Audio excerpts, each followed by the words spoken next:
歌手唐娜于10月中旬辞世，一度传出死因是胰脏癌。唐娜的美籍犹太裔丈夫首度发声，表示唐娜是因肺腺癌病逝，使肺腺癌再度受到关注。肺腺癌主要临床症状为胸闷、胸痛，导致患者频繁呼吸不顺或气喘。其他症状还包括疲劳感、体重减轻、食欲不佳、吞咽困难、声音嘶哑等。若出现上述症状，应尽快就医检查，及早发现，及早治疗。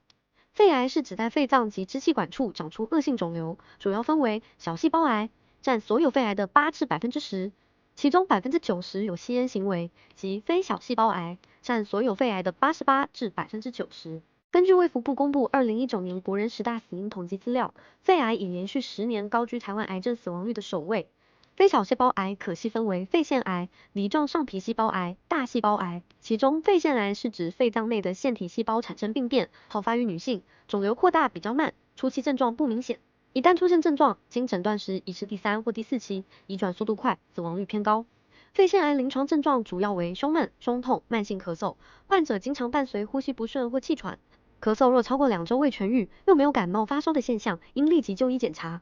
其他症状还包括疲劳感、体重减轻、食欲不佳、吞咽困难、声音嘶哑、颈部与锁骨淋巴结出现肿块，身体其他部位有莫名疼痛感。另外，肺腺癌症状严重时，支气管受到肿瘤压迫，甚至有咳血、痰中带血的情况，需格外留意。